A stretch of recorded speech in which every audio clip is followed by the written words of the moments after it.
Usiazime magari ili umuimpress msichana. Sasa si wenyewe tuna siku hizi tumetengeneza tekniki, tunaogopa sana wenye magari. Kwa bora mje na baiskeli tu. Mmeanza lini? Ni hivi vijuzi. Tuna kama miezi miwili tunaogopa wenye magari.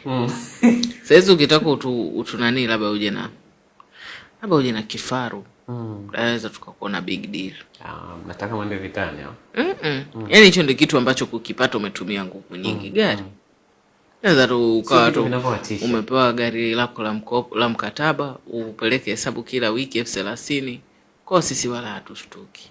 Naweza ukaja tu. Wewe njoo tu ulivyo Mungu alivyokujalia. Usiongeze nguvu nyingi za kusema kwamba niende pale ili hii itakuwa rahisi mimi kupita. Hizo ni rushwa. Kwa kama unataka ku stand out, kwani mtu wa pekee, kuwa na kitu ambacho watu hawana. Farasi ni kali sana. Njoo na farasi. Njoo na ngamia. Njoo uniulize kuhusu mambo yangu ya maisha yangu. Ukiwa umepanda juu ya farasi, unatembea kwa miguu. Naweza nikakuona kama mtu unezurura, lakini nikifikiria kwa makini labda anachukua mazoezi. Kwa hiyo njoo tu wewe vile ulivyo. Kwa wiki wanatakiwa kuambiana angalau mara ngapi kwamba nakupenda? Ama haitakiwi kuwa na muda wa kumwambia mwenzi wako hivyo?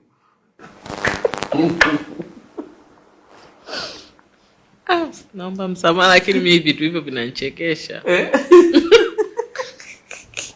Sio naumwa. Kupenda ni kelele. Nadhani usiseme, wewe fanya tu. Au andika. Hata ukawa na zile stick notes. Unachukua stick note moja unaiandika.